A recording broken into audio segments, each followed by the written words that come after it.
if we say you're racist, it's a character flaw. I'm bad. I know I'm not bad. I think I'm a good person. I think I'm a nice person. And I know that I am racist. And I know that I'm racist because I, every single day, uphold the systems and the structures of racism. And if we don't start having a conversation about that... yeah, and then I feel like we need other words too. Like, you're racist because you uphold this. Like, come on. Like, we're getting like, it's like 7 levels of abstraction away from like what is racism?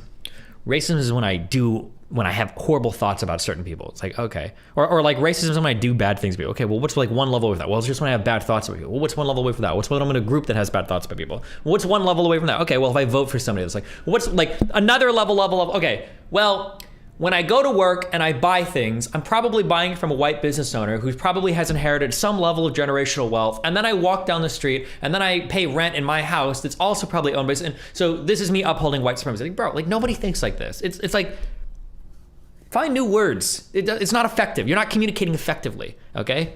Also, if you work in academia, okay? If you work in academia, we figured this out for STEM kids. We figured this out, okay?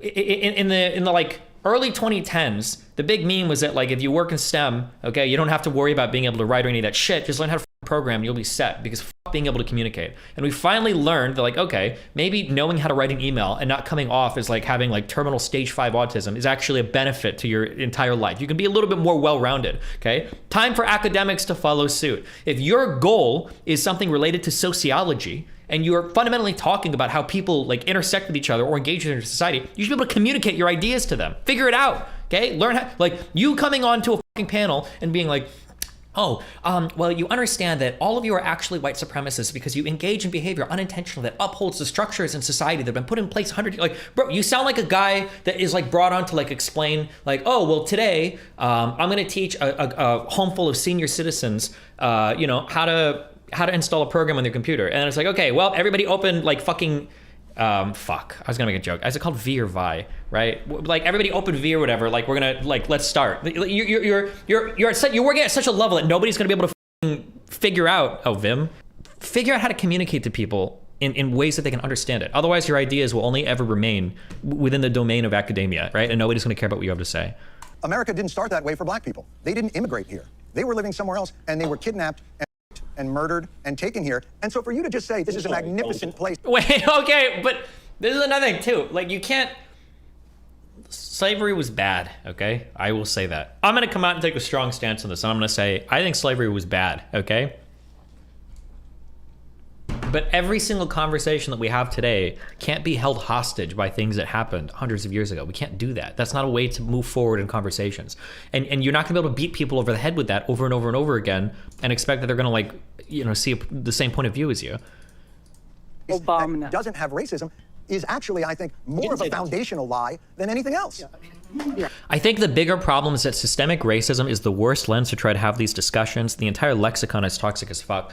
I think that systemic racism is fine. I think it's good to use that as a tool to understand how something's gonna work in society, but it can't be the only thing, right? Like, the understanding systemic racism is like 5 to 10% of you putting together some view of society, but these people act like it's 95%, right? Like you'll find like a crackhead on the street or some shit and people look and be like, systemic racism, that's why. Or some black dude will murder a black woman in like a toxic relationship. You're like, oh, systemic racism, that's why. Like, what the fuck? Like, it's just people, yeah, it's a good tool to view like parts of society or to view all of society. You can like you can use different tools to like look at different things in society, but you can't pretend that it explains everything.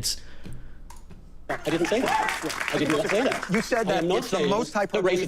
I said the term white supremacy is an absurd hyperbole. For most people, that means the KKK. This is true too. This is where you're getting now you're seeing like how the academic world connects to the real world, right? Could you argue academically that America is a white supremacist country? I mean, like, yeah, I can walk you through it, but like the argument being that the United States was founded primarily by white European immigrants that brought over slaves, that brought over Chinese people, that brought over other groups of people to work in the United States, that because processes like political processes, generational wealth, the ownership of businesses, the where real estate is set up, gentrification, redlining, all of these things have contributed to a culture where white people tend to have an advantage over other people. And anytime you participate in any of these systems, implicitly or explicitly, you are in a sense like endorsing like, yeah, we can get there and say, sure, but like, that that definition is so unbelievably academic. And when you say white supremacists, people think of motherfuckers burning black people in front yards. That's what white supremacist is to like a normal person.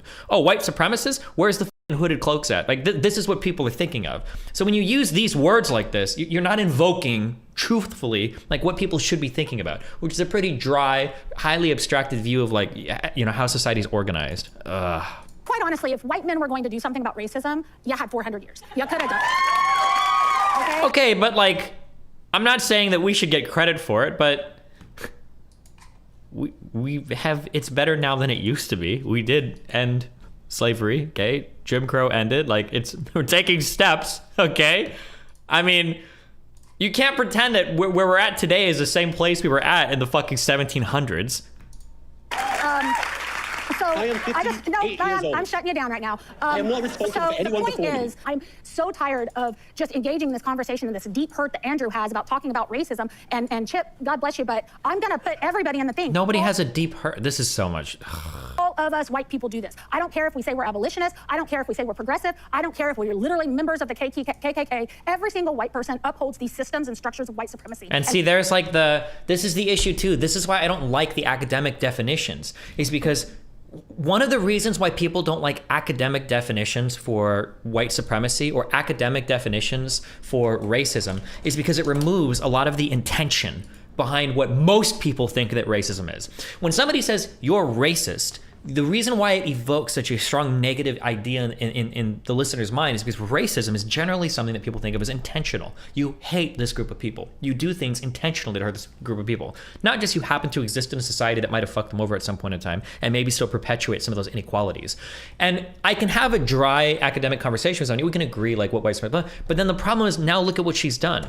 Now she's taken that structural or systemic racism and now she's tied it to people that are actually racist, right? Now you've gone from like, oh, well, I don't care if you're talking about systemic racism, like you happen to be somebody that participates in the legal system, or if you're a KKK member, like, okay, well, hold on, Emily, okay? Calm the fuck down. These are two very different types of racism now that you've just managed to equate, and now it makes me wonder if you believe in the academic definition at all.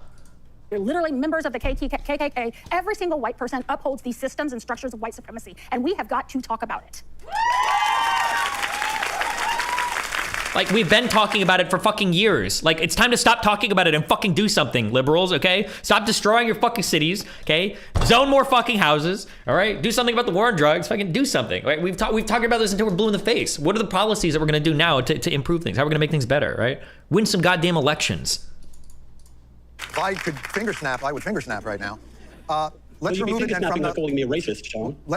You've been doing a pretty good job with it yourself there, so... Not even close, though. Like, dude, this is like the most white liberal shit in the world. Oh my God, it's so painful. Where is fucking ABBA at? It's like so fucking cringe that all these people are like, yeah, bro, he's so racist. Like, high five. Like, all the white people are like high-fiving themselves like how much they hate their skin color. Like, bro, shit, like fucking 60% of Americans would probably agree with this dude. Like, Jesus Christ.